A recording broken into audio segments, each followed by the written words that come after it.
తెచ్చుకున్న అధికారులే ఈరోజు ఆయనకి ఎదురు తిరిగి సాక్ష్యాలు చెప్తున్నారు.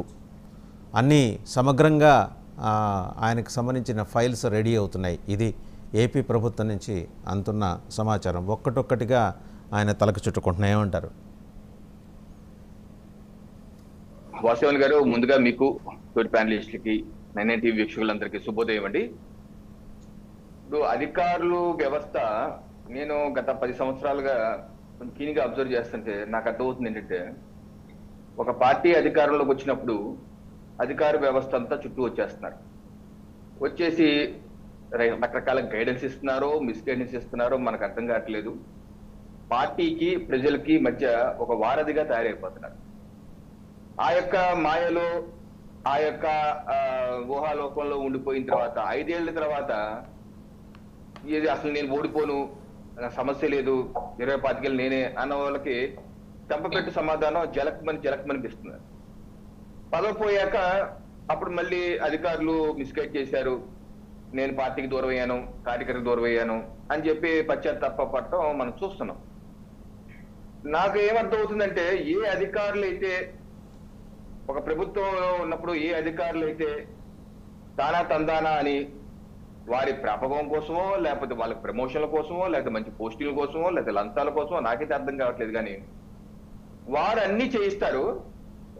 ప్రభుత్వం మారిన మరుసటి నిమిషంలోనే మళ్ళీ అదే అధికారులు టోటల్ గా రివర్స్ అయిపోయి మళ్ళీ గత ప్రభుత్వంలో ఏదైతే వాళ్ళు పనిచేశారో వాళ్ళ మీద ఫిర్యాదులు చేయటం ఇవన్నీ ఎక్కువైపోతాయి. ఏదైనా సరే గత 10 ఏళ్లుగా చూడండి. సో మనం ఉదాహరణ చూసుకుంటే చంద్రబాబు నాయుడు గారి ప్రభుత్వంలో పనిచేసిన వాళ్ళు మన జగన్మోహన్ రెడ్డి గారు ముఖ్యమంత్రి అయినాక దానిలో కొంతమంది ఏ రకంగా కొన్ని కేసులకి వాళ్ళు వాగ్మూలాలు ఇవ్వటం అది ఇవ్వటం మనం చూసాం. అలాగే గత ప్రభుత్వ హయాంలో ఏ రకంగా వైసీపీ పార్టీ జిల్లాలో ప్యాలెస్లు నిర్మించుకుంటుంటే కనీసం అటు పక్క అలా తిరిగి కూడా చూడనటువంటి టౌన్ ప్లానింగ్ అధికారులు మీరు నేను ఇల్లు కట్టుకుంటుంటే వాలిపోయి వచ్చి ఏ అప్రూవల్ తీసుకున్నారు, మీకు ఉందా లేదా, లేకపోతే మొత్తం సీజ్ చేసి బ్యాన్లో ఎత్తుకెళ్ళిపోతారు, లేకపోతే ఫైన్లు వేస్తారు, రకరకాల జులుం ప్రదర్శిస్తారు. అటువంటి అధికారులు అసలు అటు పక్కే చూడరు. ప్రభుత్వం మారిన మరుసటి క్షణమే మొత్తం నోటీసులు అంటారు, డిమాలిషన్ అంటారు, ఏం జరుగుతుందో అర్థం కాదు. మొదటి వరకు ఏం చేశారో అది సమాధానం చెప్పాలి.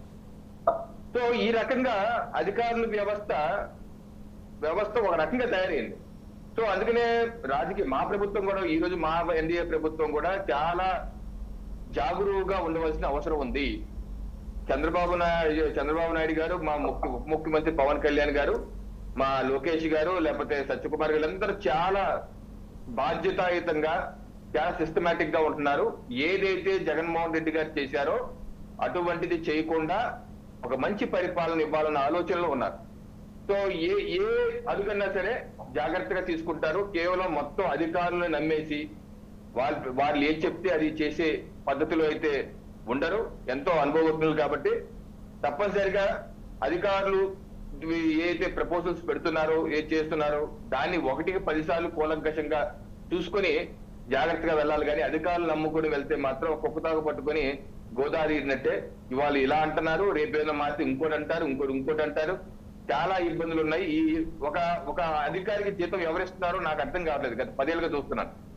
ప్రజలు ఇస్తున్నారా, ప్రజలు కట్టే పన్నుల ద్వారా ఇస్తున్నారా, లేదా ఆయా పార్టీ కార్యాలయాలు ఇస్తున్నారా అన్నట్టు ప్రవర్తిస్తున్నారు. ఎందుకంటే ఆ ప్రభుత్వంలో జరిగినటువంటి దానికి ఏదన్నా సరే అడ్డగోలుగా అడ్డగోలుగా కలెక్టర్లు కూడా మనం చూసాం. గత ప్రభుత్వంలో కలెక్టర్లు కూడా ఇది ఇసుక కుంభకోణం చేస్తుందంటే కలెక్టర్లు కూడా తప్పుడు ఎఫెక్టివ్ యాక్ట్ హైకోర్టుకి సుప్రీంకోర్టు ఇచ్చి చూసాం. అదే అధికారులు మళ్ళీ మారేసరికి ఇంకోటి ఏదో స్టేట్మెంట్ ఇస్తున్నారు. ఎందుకు వ్యవస్థ ఎందుకు ఇలా చేస్తున్నారు? మీకు జీతాలు ఇస్తుంది ప్రజలు కాబట్టి మా ప్రభుత్వ లక్ష్యం చట్టం తన పని చేసుకుపోవాలి, rule of the land prevail అవ్వాలి. ఆ విషయాలు మా హోంమంత్రి గారు స్పష్టమైన మాట చెప్పారు, చాలా హుందాగా చెప్పారు. గత దశాబ్ద కాలంగా ఇరన్న మాట చెప్పారు. ఏంటది? కాకీలో మీరు ముఖ్యమంత్రి గారి కోసం, ఉప ముఖ్యమంత్రి గారి కోసం, ఎన్డీఏ లీడర్ల కోసం పనిచేయమని అడగట్లేదు, ప్రజల కోసం పనిచేయమంటున్నామని అన్నారు. కాకీల యొక్క గౌరవం పెంచే విధంగా పనిచేయమంటారు. ఎంత హుందా అయిన మాట అంటే ఎంతో కాలం అయిపోయింది హోమ్ మినిస్టర్ నోటి నుంచి ఇటువంటి మాటలు విని. సో ఆ రకంగా అధికారులు ఏ రకంగా మారిపోతున్నారు మనం చూస్తున్నాము. దయచేసి ఇటువంటి అధికారులు నమ్ముకొని వాళ్ళు ప్రవర్తించే వాళ్ళకి కనుక మనం కూడా వెళ్ళిపోతే చూసి 1-2 సార్లు చూసుకొని ఏ రకంగా చూసుకొని చాలా జాగ్రత్తగా అప్రమత్తంగా వెళ్ళవలసిన అవసరం ఉంది. వాళ్ళ పబ్బం వాళ్ళు జరుపుకుంటారు, ఆ తర్వాత బుద్ధంతో మన మీద చెల్లేస్తారు. ఆ రకంగా జాగ్రత్తగా ఏదైనా సరే మీరు లేవనెత్తిన అంశం కావచ్చు, ఏదైనా ఏ అంశంలోనైనా సరే మా ప్రభుత్వం అత్యంత అటెన్షన్ తో జాగ్రత్తగా ఉండవలసిందని చెప్పి నా యొక్క విజ్ఞప్తి మీ ద్వారా. రైట్. ఉప్పలక్ష్మణ్ గారు, ఒక ఇంట్రెస్టింగ్ డెవలప్మెంట్ ఏంటంటే పెద్దిరెడ్డి రామచంద్రారెడ్డి గారిని బీజేపీలో చేర్చుకోవడానికి విశ్వ ప్రయత్నాలు జరుగుతున్నాయి. బీజేపీలో మొత్తం 4-5 రకాల బీజేపీలు ఉన్నాయి కాబట్టి ఒక బీజేపీ వర్గం మాత్రం ఆయన్ని తీసుకోవాలని, మరో బీజేపీ వర్గం అంటే కిరణ్ కుమార్ రెడ్డి గారి నేతృత్వంలో వాళ్ళు మాత్రం అడ్డుకుంటున్నారట, ఆయన వద్దు అని చెప్పేసి. మిథున్ రెడ్డి